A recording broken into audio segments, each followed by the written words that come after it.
Hi everyone, and welcome back to another video. Today we're going to be looking at the use of antihistamines, your standard anti-allergy medication, as an intervention for hair loss. So in this video we're going to look at what histamine is and therefore what antihistamines are. We're going to look at how excessive histamine can affect hair growth, and we're going to look at various studies so that you can get an idea into the efficacy of antihistamines as an intervention for hair loss.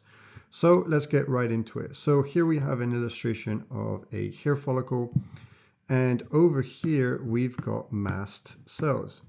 All right, so that's M-A-S-T, mast cells. So mast cells are a form of immune cell that actually create, store, and secrete histamine. So histamine is created via its precursor amino acid, histidine, which we actually ingest from foods such as meat and nuts. And histidine is converted into histamine with a little help from the histidine decarboxylase enzyme. Now, this process is actually critically important for maintaining normal physiology, and that's because histamine is involved in wound repair, tissue healing, it supports the nervous system, it's involved in the inflammatory process that can help us fight off foreign invaders. And so that's why it's actually really important. That being said, when mast cells release or secrete too much histamine, that's when mast cells can actually become counterproductive. So how does too much histamine actually affect hair growth? So here we have the scalp, and we know that our scalp and our hair follicles are a breeding ground for a wide variety of microorganisms. So we have fungi such as Malassezia, we have bacteria such as P. acnes. And the thing is, when the balance of our scalp microbiome becomes out of balance, which is actually not that uncommon in cases of androgenic alopecia, this can lead to an excess secretion of histamine. And so the problem with this is that histamine in excess is pro-inflammatory, and excess scalp inflammation can prematurely push follicles into the telogen phase and cause cell apoptosis. Okay, so if we speed up the hair cycle and if we reduce the proportion of hairs that are in anagen and we increase the proportion of hairs that are in telogen, which is the resting phase of the hair cycle, then we're going to have a decrease in hair density. Now, another issue with this is that rapid hair cycling can accelerate hair thinning, because we know that hair thinning from androgenic alopecia happens in between hair cycles. So if we increase the speed of hair cycling, this can give our hair follicles more opportunities for it to become thinner and thinner. Another problem with this is that histamine increases blood vessel permeability, causing immune cells to leak into unwanted places. This may damage stem cells. So if we have a sudden increase in histamine, one of the theories is that the histamine can then affect the stem cells found in the stem cell bulge. Now, the problem with this is that these stem cells can differentiate into hair follicle cells in ensuing hair cycles. So if we damage these stem cells, we can naturally affect the way that hair grows in subsequent hair cycles. And here we have a study that mentions that mast cells may be responsible for increased elastic fiber synthesis in male pattern hair loss. So here we're zooming out of histamine for a second, and we're focusing more broadly just on mast cell activation. And there's some evidence that suggests that mast cell activation is associated with the laydown of fibrotic tissue. And we know that balding scalps actually have an increase in fibrotic tissue laydown alongside the progression of pattern baldness. So that's another thing to consider. So now let's look at some studies that investigate the use of antihistamines as an intervention for hair loss. So this first study investigates the use of topical cetirizine, which is a topical antihistamine, for the use of androgenic alopecia, in other words, pattern baldness. And this study was carried out on 85 total patients with androgenic alopecia, including both males and females.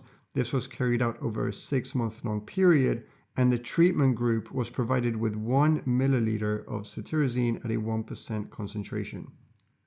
So we had 67 treatment patients, 18 control patients that were given a placebo topical solution. And the good thing is that no notable side effects were detected, which is a positive and promising thing. And here we can see some of the before and afters. So the top row is the before and the bottom row is the after. And we can see, especially here in the last column, some pretty significant improvements in terms of hair growth. And once again, this is a 6-month period of time. And once again, here we can see some pretty significant improvements just from topical cetirizine, and perhaps some slightly less impressive results in the first and second column, but that's because the before pictures aren't really all that bad to begin with. So what's going on? So cetirizine is an H1 antagonist. So we know that histamine has actually 4 receptors, H1 all the way through to H4. And cetirizine blocks the H1 histamine receptor, which stops histamine from exerting its hair thinning properties on the hair follicle. Cetirizine also has some other effects, like it helps block certain inflammatory prostaglandins, such as PGD2. So now let's look at this other study, which once again uses cetirizine at a 1% concentration, and here it's comparing it with 5% minoxidil. This study says that after 16 weeks, we observed a significant increase in total vellus hair density in both minoxidil and cetirizine groups, but the improvement was much higher in the minoxidil group. And the conclusion was that cetirizine 1% solution was effective in hair growth without any complications for treatment of male androgenic alopecia. Okay, so once again, no complications, no notable side effects, so that's very promising. This study was carried out over a 16-week period, so that's about 4 months, whereas the previous study was carried out over a 6-month-long period, and the volume and concentration is identical. So here we can see some before and afters for minoxidil and cetirizine. This is the before, the baseline, and this is the after column 16 weeks after. And we can see some pretty significant improvements in both the minoxidil and cetirizine groups. And what we can see is that 8 weeks after the treatment was stopped, at week 24, we can see hair loss continue to progress. So we can see a loss in the gains that have been made over the prior 16 weeks.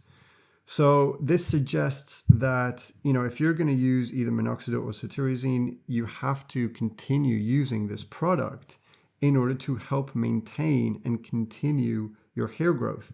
Otherwise, you're just going to lose the hair growth you have already achieved. And finally, let's look at one more study. So once again, cetirizine at a 1% concentration in the treatment of male androgenic alopecia. So here we have 60 patients with androgenic alopecia. 30 patients received 1 milliliter of 1% cetirizine lotion, and 30 patients received a placebo lotion.